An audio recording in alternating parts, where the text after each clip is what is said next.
ನಿಮ್ಮ ಹಳೆಯ ಒಡವೆನ ಅಧಿಕ ಬೆಲೆಗೆ ಮಾರಬೇಕೆ? ಅಟಿಕಾಗೆ ಕಾಲ್ ಮಾಡಿ 8880 Attica gold company.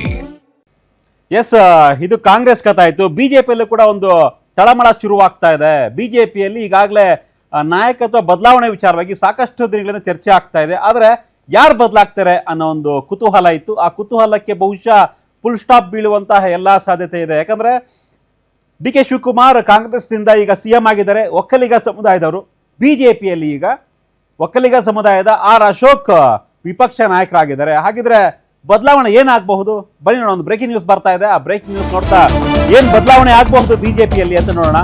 S, D K Shivakumar CM ಆದ ಬೆನ್ನಲ್ಲೇ ಬಿಜೆಪಿಯಲ್ಲಿ ತಳಮಳ ಶುರುವಾಗ್ತಾ ಇದೆ. ರಾಜ್ಯ ಬಿಜೆಪಿ ನಾಯಕತ್ವ ವಿಚಾರದಲ್ಲೂ ಕೂಡ ಈಗ ಚರ್ಚೆ ಜೋರಾಗ್ತಾ ಇದೆ. ಜಾತಿ ಸಮೀಕರಣ ಲೆಕ್ಕಾಚಾರದಲ್ಲಿ ಬಿಜೆಪಿ ಹೈಕಮಾಂಡ್ ಒಂದು ಲೆಕ್ಕಾಚಾರವನ್ನ ಮಾಡ್ತಾ ಇದೆ. ಬಹುತೇಕ 2028ರ ವಿಧಾನಸಭಾ ಚುನಾವಣೆಗೆ ಮೈತ್ರಿ ಪಕ್ಕ ಆಗ್ತಾ ಇದೆ. ಬಿಜೆಪಿಯಲ್ಲೂ ಕೂಡ ಈ ಒಂದು ಮೈತ್ರಿ ಆದ ಬಳಿಕ, ಮೈತ್ರಿ ಪಕ್ಕ ಆದ್ಮೇಲೆ ಕೆಲವೊಂದಿಷ್ಟು ಬದಲಾವಣೆ ಆಗಬಹುದು ಅನ್ನೋ ಲೆಕ್ಕಾಚಾರ. ಏನಾಗಬಹುದು? ಯಾರು ಬದಲಾವಣೆ ಆಗ್ತಾರೆ? ರಾಜ್ಯಾಧ್ಯಕ್ಷರು ಬದಲಾವಣೆ ಆಗ್ತಾರಾ? ವಿಪಕ್ಷ ನಾಯಕರ ಬದಲಾವಣೆ ಆಗ್ತಾರಾ? ಅಥವಾ ಬೇರೆನ ಏನೆಲ್ಲ ಚೇಂಜಸ್ ಆಗ್ಬಹುದು ಬಿಜೆಪಿಯಲ್ಲಿ ಅನ್ನೋ ಒಂದು ಚರ್ಚೆ, ಬಹುದೊಡ್ಡ ಚರ್ಚೆ ಆಗ್ತಾ ಇದೆ. ಒಂದ್ ಕಡೆ ಡಿ ಕೆ ಶಿವಕುಮಾರ್ ಒಕ್ಕಲಿಗ ಸಮುದಾಯದ ಲೀಡರು. ಕಾಂಗ್ರೆಸ್ನಲ್ಲಿ ಈಗ ಒಕ್ಕಲಿಗ ಸಮುದಾಯ ಲೀಡರ್ ಯಾರಪ್ಪ ಅಂದ್ರೆ ಡಿ ಕೆ ಶಿವಕುಮಾರ್. ಅವರು ಈಗ ಕರ್ನಾಟಕದ ಸಿಎಂ ಆಗಿದ್ದಾರೆ. ಮತ್ತೊಂದು ಕಡೆ ಮಾಜಿ ಸಿಎಂ ಕೇಂದ್ರ ಸಚಿವರಾಗಿರ್ತಕ್ಕಂಥ ಕುಮಾರಸ್ವಾಮಿ ಅವರು NDA ಜೊತೆ ಮೈತ್ರಿ ಆಗಿದ್ದಾರೆ, ಬಿಜೆಪಿ ಜೊತೆ ಮೈತ್ರಿ ಆಗಿದ್ದಾರೆ. ಕೇಂದ್ರದಲ್ಲಿ ಸಚಿವ ಸ್ಥಾನವನ್ನು ಕೂಡ ಪಡ್ಕೊಂಡಿದ್ದಾರೆ, ಮಾಜಿ ಸಿಎಂ ಕೂಡ. ಹೀಗಾಗಿ ಎರಡೂ ಒಕ್ಕಲಿಗ ಶಕ್ತಿಗಳು ಈಗ ವಿರುದ್ಧ ದಿಕ್ಕಿನಲ್ಲಿದ್ದಾವೆ. ಮತ್ತೊಂದು ಕಡೆ ಆರ್ ಅಶೋಕ್ ಬಿಜೆಪಿಯಲ್ಲಿ ವಿಪಕ್ಷ ನಾಯಕರಾಗಿದ್ದಾರೆ. ಎಲ್ಲರೂ ಕೂಡ ರೌಂಡ್ ಸರ್ಕಲ್ ಹಾಕಿ ನೋಡಿದಾಗ, ಜಾತಿ ಸಮೀಕರಣವನ್ನು ನೋಡಿದಾಗ ಮೂರೂ ಜನ ಪ್ರಭಾವಿಗಳು ಈಗ ಒಕ್ಕಲಿಗ ಸಮುದಾಯದವರೇ ಆಗಿದ್ದಾರೆ. ಸೊ ಬಿಜೆಪಿಗೆ ವೋಟ್ ಬ್ಯಾಂಕ್ ಬೇಕು ಅಂದ್ರೆ ಒಂದ್ ಕಡೆ JDS ಜೊತೆ ಮೈತ್ರಿ ಇದೆ. ಹೀಗಾಗಿ ಕುಮಾರಸ್ವಾಮಿ ಇರೋದ್ರಿಂದ ಒಕ್ಕಲಿಗ ಸಮುದಾಯದ ಮತಗಳು ಬಿಜೆಪಿಗೆ ಕುಮಾರಸ್ವಾಮಿ ಕಡೆಯಿಂದ ಬರಬಹುದು. ಹಾಗಿದ್ರೆ ಏನ್ ಮಾಡಬೇಕು? ನಾಯಕತ್ವ ಬದಲಾವಣೆ ಎಲ್ಲ ಆಗ್ಬೇಕು? ವಿಪಕ್ಷ ನಾಯಕರನ್ನ ಬದಲಾವಣೆ ಮಾಡ್ತಾರಾ ಅಥವಾ ರಾಜ್ಯಾಧ್ಯಕ್ಷರನ್ನ ಬದಲಾವಣೆ ಮಾಡ್ತಾರಾ? ಒಂದಿಷ್ಟು ಈಕ್ವೇಷನ್ಸ್ ಇದೆ. ಬಿಜೆಪಿಯಿಂದ ಏನು ಸೂತ್ರ ಆಗ್ಬಹುದು ಅಂತ ನೋಡ್ತಾ ಹೋಗೋಣ ಒಂದೊಂದಾಗಿನೇ. ಸೊ ಏನೆಲ್ಲ ಬದಲಾವಣೆ ಮಾಡಬಹುದು ಬಿಜೆಪಿಯಲ್ಲಿ ಅಂತ. ಸೊ ಕಾಂಗ್ರೆಸ್ ರೀತಿಯಲ್ಲೇ ಬಿಜೆಪಿ ಒಂದು ರೀತಿಯ ಬಿಗ್ ಫಾರ್ಮುಲಾವನ್ನ ರೆಡಿ ಮಾಡ್ಕೊಳ್ತಾ ಇದೆ. ಹೇಗೆಂದ್ರೆ ಕಾಂಗ್ರೆಸ್ನಲ್ಲಿ ಒಂದು ರೀತಿ ಎಲ್ಲ ಈಗ ಒಕ್ಕಲಿಗ ಸಿಎಂ ಆದ್ರು. BK ಹರಿಪ್ರಸಾದ್ನ ಇದಕ್ಕಿದಂಗೆ KPCC ಅಧ್ಯಕ್ಷ ಸ್ಥಾನಕ್ಕೆ ಕೂರಿಸಿದ್ರು. ಹಿಂದುಳಿದ ಸಮುದಾಯದ ನಾಯಕನಾಗಿರ್ತಕ್ಕಂಥ BK ಹರಿಪ್ರಸಾದ್ ಜೊತೆಗೆ ಪರಮೇಶ್ವರ್ DCM ಮಾಡಿದ್ರು, ದಲಿತ ಲೀಡರ್ನ. ಸೊ ಈಗ ಕಾಂಗ್ರೆಸ್ ರೀತಿಯಲ್ಲೇ ಬಿಜೆಪಿ ಕೂಡ ಒಂದು ಫಾರ್ಮುಲಾ ಜಾತಿ ಸಮೀಕರಣಕ್ಕೆ ರೆಡಿ ಆಗ್ತಾ ಇದೆ. ಸೊ ಒಕ್ಕಲಿಗರಿಗೆ ಮಣೆ ಹಾಕೋಕೆ ಬಿಜೆಪಿ ಈಗ ಬಿಗ್ ಪ್ಲಾನ್ ಮಾಡ್ತಾ ಇದೆ. ಅದೇನಪ್ಪ ಅಂದ್ರೆ ಈಗ ಲಿಂಗಾಯತ ಒಕ್ಕಲಿಗ ಹಿಂದ ಫಾರ್ಮುಲಾ. ಕಾಂಗ್ರೆಸ್ನಲ್ಲಿ ಅಹಿಂದ, ಇಲ್ಲಿ ಹಿಂದ ಅಂದ್ರೆ ಅಲ್ಪಸಂಖ್ಯಾತನ ಬಿಟ್ಟು ಹಿಂದುಳಿದ ಮತ್ತೆ ದಲಿತರ ಫಾರ್ಮುಲಾಗೆ ಬಿಜೆಪಿ ಮುಂದಾಗ್ತಾ ಇದೆ. ಸೊ ಒಕ್ಕಲಿಗ ಸಮುದಾಯ, ಲಿಂಗಾಯತ ಸಮುದಾಯ ಜೊತೆಗೆ ಹಿಂದುಳಿದ ಸಮುದಾಯಕ್ಕೆ ಮಣೆ ಹಾಕೋದಕ್ಕೆ ಬಿಜೆಪಿ ದೊಡ್ಡ ಪ್ಲಾನ್ ಮಾಡ್ತಾ ಇದೆ. ಮೊದಲನೇದಾಗಿ ವಿಜಯೇಂದ್ರ, ಲಿಂಗಾಯತ ಸಮುದಾಯದ ವಿಜಯೇಂದ್ರ ಈಗ ಬಿಜೆಪಿಯ ರಾಜ್ಯಾಧ್ಯಕ್ಷರಾಗಿದ್ದಾರೆ. ಅವರನ್ನೇ ಬಹುತೇಕ ಕಂಟಿನ್ಯೂ ಮಾಡ್ತಾರೆ, ಅವರನ್ನ ಮುಂದುವರಿಸಬೇಕು ಅನ್ನೋ ಲೆಕ್ಕಾಚಾರ. ಒಕ್ಕಲಿಗ ಎಲ್ಲಿಂದ ಬಂತು ಅಂದ್ರೆ ಈಗಾಗಲೇ NDA ಜೊತೆ ಮೈತ್ರಿ ಮಾಡ್ಕೊಂಡಿದ್ದಾರೆ, ಅಂದ್ರೆ ಬಿಜೆಪಿ ಜೊತೆ ಮೈತ್ರಿ ಮಾಡ್ಕೊಂಡಿದ್ದಾರೆ. JDS Kumaraswamy mass leader, Vokkaliga ನಾಯಕರು, ಕೇಂದ್ರದಲ್ಲಿ ಸಚಿವರಾಗಿದ್ದಾರೆ. ಹೀಗಾಗಿ ಕುಮಾರಸ್ವಾಮಿ ಅವರನ್ನೇ ಬಿಜೆಪಿ ಫ್ರಂಟ್ ಲೈನ್ ಅಲ್ಲಿ ನಮ್ಮ NDA ನಾಯಕ ಅಂತ ತೋರಿಸ್ತಾರೆ. ಹೀಗಾಗಿ ಕುಮಾರಸ್ವಾಮಿಯವ್ರನ್ನ ಒಕ್ಕಲಿಗ ಲೀಡರ್ ಅನ್ನೋದನ್ನ ತೋರಿಸ್ತಾರೆ, ಪ್ರೊಜೆಕ್ಟ್ ಮಾಡ್ತಾರೆ ಬಿಜೆಪಿ ಅವರೇ. ಇನ್ನು ಹಿಂದುಳಿದ ನಾಯಕ ವಿಚಾರ ಬಂದಾಗ ಸುನಿಲ್ ಕುಮಾರ್ ಅವರನ್ನ ಬಿಜೆಪಿ ಹಿಂದುಳಿದ ನಾಯಕತ್ವವಾಗಿ ತೋರಿಸಬಹುದು ಅಂತ. ಹಾಗಿದ್ರೆ ಬದಲಾವಣೆ ಏನಾಗಬಹುದು ಅಂದ್ರೆ ಬಹುಶಃ ಈಗ ನಾವು ಸ್ಕೀಮ್ ಅಲ್ಲಿ ನೋಡ್ತಾ ಇದ್ದೀವಿ, ಆರ್ ಅಶೋಕ್ ಅವರು ವಿಪಕ್ಷ ನಾಯಕರಾಗಿದ್ದಾರೆ. ಅವರನ್ನ ಬದಲಾವಣೆ ಮಾಡುವಂತಹ ಚಾನ್ಸಸ್ ಇದೆ ಅನ್ನೋ ಒಂದು ಚರ್ಚೆ ಆಗ್ತಾ ಇದೆ. ಸೊ ವಿಜಯೇಂದ್ರ, ಲಿಂಗಾಯತ ಸಮುದಾಯದ ವಿಜಯೇಂದ್ರ ಬಿಜೆಪಿಯ ಅಧ್ಯಕ್ಷರಾಗಿ ಮುಂದುವರೆದ್ರೆ, ಕೇಂದ್ರದಲ್ಲಿ ಸಚಿವರಾಗಿರ್ತಕ್ಕಂಥ ಕುಮಾರಸ್ವಾಮಿ ಅವರು ಒಕ್ಕಲಿಗರ ಫೇಸ್ ಆಗ್ತಾರೆ. ಸೊ ಲಿಂಗಾಯತ ಮತ್ತೆ ಒಕ್ಕಲಿಗ ಸಮುದಾಯದ ಸಮೀಕರಣ ಬಿಜೆಪಿಗೆ ಪ್ಲಸ್ ಆಗಬಹುದು. ಇನ್ನು ಉಳಿದಿರ್ತಕ್ಕಂಥದ್ದು ಹಿಂದುಳಿದ ವರ್ಗಗಳವರ ಒಂದು ವೋಟ್ ಬ್ಯಾಂಕ್ ಬೇಕು. ಸೊ ಅದಕ್ಕಾಗಿ ಸುನಿಲ್ ಕುಮಾರ್ ಅವರನ್ನ ತರಬಹುದು. ಸೊ ಅಶೋಕ್ ಜಾಗಕ್ಕೆ ಸುನಿಲ್ ಕುಮಾರ್ ಅವರನ್ನ ನೇಮಕ ಮಾಡಿ ಅಶೋಕ್ಗೆ ಬೇರೆ ಒಂದು ಜವಾಬ್ದಾರಿಯನ್ನ ಕೊಡಬಹುದು ಅನ್ನೋ ಒಂದು ಚರ್ಚೆ ಆಗ್ತಾ ಇದೆ. ಇದು ಕಾಂಗ್ರೆಸ್ ಹೇಗೆ ಫಾರ್ಮುಲಾವನ್ನ ಬಳಸ್ತೋ ಅದೇ ರೀತಿಯ ಫಾರ್ಮುಲಾವನ್ನ ಬಿಜೆಪಿ ಬಳಸ್ತಾ ಇದೆ. ಇನ್ನು ಸುನಿಲ್ ಕುಮಾರ್ ಯಾಕೆ ವಿಧಾನಸಭಾ ವಿಪಕ್ಷ ನಾಯಕನಾಗಿ ಮಾಡಬಹುದು ಅನ್ನೋ ಲೆಕ್ಕಾಚಾರ, ಅಶೋಕ್ ಜಾಗಕ್ಕೆ ಸುನಿಲ್ ಕುಮಾರ್ ಯಾಕೆ ಬರ್ತಾರೆ, ಏನ್ ಪ್ಲಸ್ ಅಂತ ನೋಡೋದಾದ್ರೆ ಸುನೀಲ್ ಕುಮಾರ್ ವಿಪಕ್ಷ ನಾಯಕ ಆದಲ್ಲಿ ಬಿಜೆಪಿಗೆ ದೊಡ್ಡ ಮಟ್ಟದ ಪ್ಲಸ್ ಆಗಬಹುದು ಅನ್ನೋ ಲೆಕ್ಕಾಚಾರ. ಸೊ RSS ಮತ್ತೆ ಬಿಜೆಪಿಯ ನಿಷ್ಠಾವಂತ ನಾಯಕ ಸುನೀಲ್ ಕುಮಾರ್, ಹೀಗಾಗಿ ಅವರಿಗೆ ಪ್ಲಸ್ ಆಗಬಹುದು. ಜೊತೆಗೆ ರಾಜ್ಯ ಬಿಜೆಪಿಯ ಹಿಂದುಳಿದ ವರ್ಗಗಳಲ್ಲಿ ಪ್ರಭಾವಿ ನಾಯಕ ಸದ್ಯಕ್ಕೆ ಯಾರಪ್ಪ ಅಂದ್ರೆ ಅದು ಸುನೀಲ್ ಕುಮಾರ್. ಕರಾವಳಿಯಿಂದ ಬಂದರೂ ಕೂಡ ಇಡೀ ರಾಜ್ಯದಲ್ಲಿ ಹಿಂದುಳಿದ ನಾಯಕನಾಗಿ ಬೆಳೆಯುವಂತ ಎಲ್ಲಾ ಚಾನ್ಸಸ್ ಇದೆ. 4 ಬಾರಿ MLA ಆಗಿದ್ದಾರೆ. ಸೊ ಕಾಂಗ್ರೆಸ್ ವಿರುದ್ಧ ಸಿಕ್ಕಾಪಟ್ಟೆ ಖಡಕ್ ಆಗಿ ಮಾತಾಡ್ತಾರೆ, ಕಾಂಗ್ರೆಸ್ ವಿರುದ್ಧ ನೇರ ಟೀಕೆಯನ್ನ ಟೀಕೆ ಮಾಡ್ತಾರೆ. ಬಿಜೆಪಿ ವಿರುದ್ಧ ಅಥವಾ ನರೇಂದ್ರ ಮೋದಿ ವಿರುದ್ಧ ಯಾರಾದ್ರೂ ಮಾತಾಡಿದ್ರೆ ಅವರು ಪಾಯಿಂಟ್ ಟು ಪಾಯಿಂಟ್ ಮಾತಾಡಿ ಅವ್ರನ್ನ ಟಾರ್ಗೆಟ್ ಮಾಡ್ತಾರೆ. ಅಷ್ಟು ಅಗ್ರೆಸಿವ್ ಲೀಡರ್ ಸುನೀಲ್ ಕುಮಾರ್. ಹೀಗಾಗಿ ಸುನೀಲ್ ಕುಮಾರ್ಗೆ ಬಿಜೆಪಿಯ ವಿಪಕ್ಷ ನಾಯಕ ಸ್ಥಾನವನ್ನ ಕೊಡಬಹುದು ಬಿಜೆಪಿಯಿಂದ. ಆದ್ರೆ ಬಿಜೆಪಿಯ ಶಾಸಕಾಂಗ ಪಕ್ಷದ ನಾಯಕನಾಗಿ ಸುನೀಲ್ ಕುಮಾರ್ ಆಯ್ಕೆ ಆಗಬಹುದು ಅನ್ನೋ ಲೆಕ್ಕಾಚಾರ ಇದೆ. ಎಸ್, ಇದ್ರ ಬಗ್ಗೆ ಮತ್ತಷ್ಟು ಡೀಟೇಲ್ಸ್ ಅನ್ನ ಪಡ್ಕೊಳ್ಳೋಣ. ಏನೆಲ್ಲ ಈ ಒಂದು ಈಕ್ವೇಷನ್ಸ್ ಆಗಬಹುದು, ಜಾತಿ ಸಮೀಕರಣವನ್ನ ಬಿಜೆಪಿ ಎಷ್ಟು ಸದೃಢವಾಗಿ ಬಳಸಬಹುದು ಅನ್ನೋದನ್ನ ನಮ್ಮ ಪೊಲಿಟಿಕಲ್ ಬ್ಯೂರೋ ಹೆಡ್ ಮಾರುತಿ ಈಗ ಲೈವ್ ನಲ್ಲಿ ಜಾಯ್ನ್ ಆಗಿದ್ದಾರೆ. ಎಸ್ ಮಾರುತಿ, ಕಾಂಗ್ರೆಸ್ನಲ್ಲಂತೂ ಒಂದು ಫಾರ್ಮುಲಾವನ್ನ ಸೆಟ್ ಮಾಡಿದ್ರು. ಒಕ್ಕಲಿಗ CM, ಹಿಂದುಳಿದ ವರ್ಗದ BK ಹರಿಪ್ರಸಾದ್ KPCCಯ ಸಾರಥಿ, ಪರಮೇಶ್ವರ್ ದಲಿತ ಸಮುದಾಯದ DCM ಮಾಡಿದ್ರು. ಸೊ ಈಗ ಅದೇ ರೀತಿಯ ಒಂದು ಫಾರ್ಮುಲಾವನ್ನ ಬಿಜೆಪಿ ಮುಂದಾಗ್ತಾ ಇದೆ ಮಾಡೋದಕ್ಕೆ ಅನ್ನೋ ಲೆಕ್ಕಾಚಾರ ಇದೆ. ಅಂದ್ರೆ ಅಶೋಕ್ ಅವರನ್ನ ಕೈ ಬಿಡೋದು ಅಂತ. ಸತೀಶ್, ಜೂನ್ 3ನೇ ತಾರೀಕಿಂತ ಮೊದಲು ರಾಜ್ಯ BJPಯಲ್ಲಿದ್ದಂತಹ ಬೆಳವಣಿಗೆಗಳು ಬೇರೆ. ಜೂನ್ 3ನೇ ತಾರೀಕು ರಾಜ್ಯದ ರಾಜಕೀಯದಲ್ಲಿ ಆದಂತಹ ಬೆಳವಣಿಗೆಗಳು ಆದ ಬಳಿಕ ರಾಜ್ಯ BJPಯಲ್ಲಿ ಆಗ್ತಾ ಇರುವಂತಹ ಲೆಕ್ಕಾಚಾರಗಳೇ ಬೇರೆ ರೀತಿಯಲ್ಲಿ ಆಗ್ತಾ ಇದ್ದಾವೆ. ಯಾಕಂತೇಳಿದ್ರೆ ಸಿದ್ದರಾಮಯ್ಯವರನ್ನು ಕಾಂಗ್ರೆಸ್ ಹೈಕಮಾಂಡ್ ಭಾಳಷ್ಟು ಸುಲಭವಾಗಿ ಕೆಳಗಿಳಿಸ್ತು.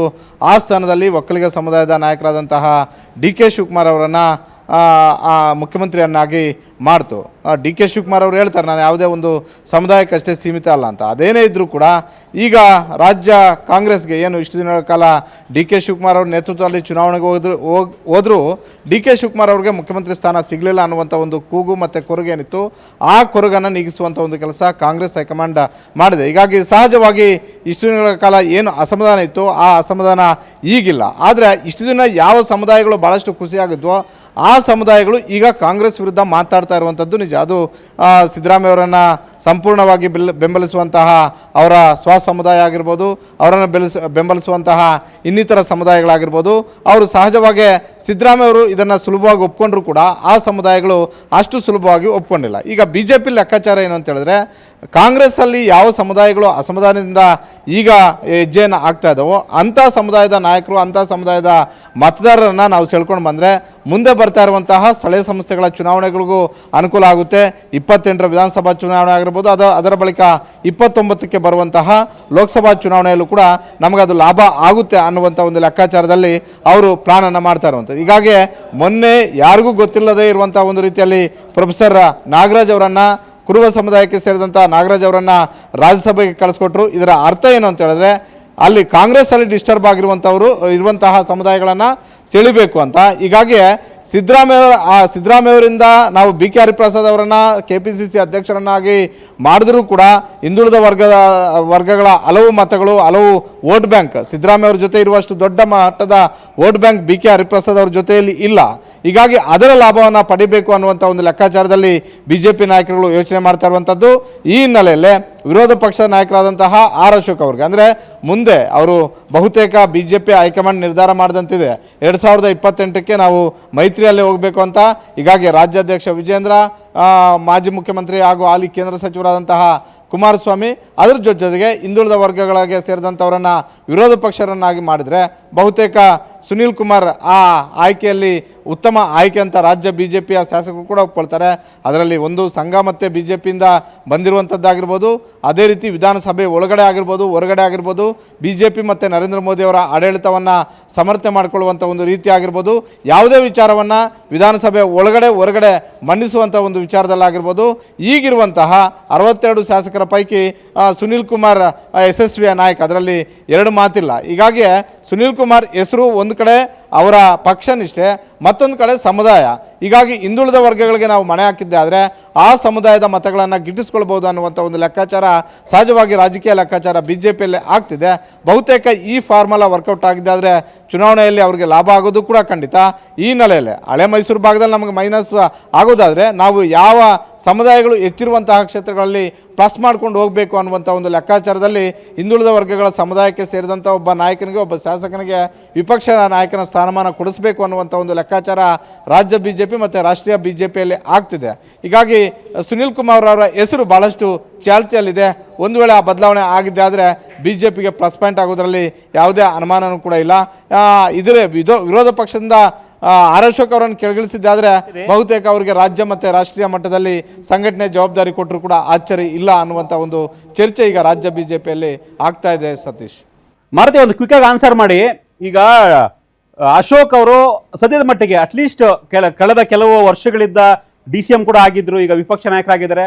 ಒಂದು ಸ್ವಲ್ಪ ಮಟ್ಟಿಗಿನ ಹಳೆ ಮೈಸೂರು ಭಾಗದಲ್ಲಿ ಒಂದು ಸಣ್ಣ ಮಾಸ್ ಲೀಡರ್ ತರ ಇಮೇಜ್ ಇದೆ ಅವ್ರಿಗೆ. ಇಲ್ಲ, ಇಮೇಜ್ ಇಲ್ಲ ಅಂತ ಹೇಳಕ್ಕಾಗಲ್ಲ. ಆದ್ರೆ ಸುನೀಲ್ ಕುಮಾರ್ಗೆ ಎಲ್ಲ ಒಂದ್ ಕಡೆ ಕರಾವಳಿಗೆ ಮಾತ್ರ ಸೀಮಿತ ಅಥವಾ ಕಾನ್ಸ್ಟಿಟ್ಯೂನ್ಸಿಗೆ ಮಾತ್ರ ಸೀಮಿತ. ಅವರು ಹಿಂದುಳಿದ ವರ್ಗದ ನಾಯಕರಾಗಿ ಆ ಮಾಸ್ ಇಮೇಜ್ ಇನ್ನೂ ಇಲ್ಲ.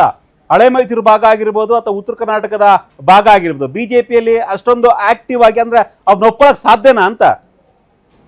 ಇಲ್ಲ, ಖಂಡಿತ ನೀವು ಹೇಳಿದ್ದು ಬೆಂಗಳೂರಿಗೆ ಸಂಬಂಧಪಟ್ಟಿದ್ದಾದರೆ ಆರ್ ಅಶೋಕ್ ಅವರು ತಮ್ಮದೇ ಆದಂತಹ ಒಂದು ಪ್ರಭಾವ ಇದೆ.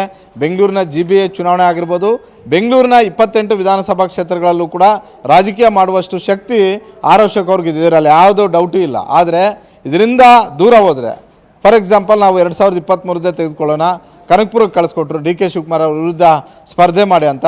ಕಾಂಗ್ರೆಸ್ BJPಯ ಹೈಕಮಾಂಡ್ ಒತ್ತಡಕ್ಕೆ ಮಣಿದು ಕನಕಪುರಕ್ಕೆ ಹೋದರೆ ಬಿಟ್ಟರೆ, ಕನಕಪುರದಲ್ಲಿ ಗಟ್ಟಿಯಾಗಿ DK ಶಿವಕುಮಾರ್ ಮತ್ತು DK ಸುರೇಶ್ ಅವರ ವಿರುದ್ಧ ರಾಜಕೀಯ ಮಾಡುವಂಥ ಒಂದು ಶಕ್ತಿ ಆರ್ ಅಶೋಕ್ ಅವ್ರಿಗೆ ಇಲ್ಲ ಅನ್ನುವಂಥದ್ದು ಫಲಿತಾಂಶದಿಂದ ಗೊತ್ತಾಯಿತು. ಇದು ಒಂದು ಭಾಗ.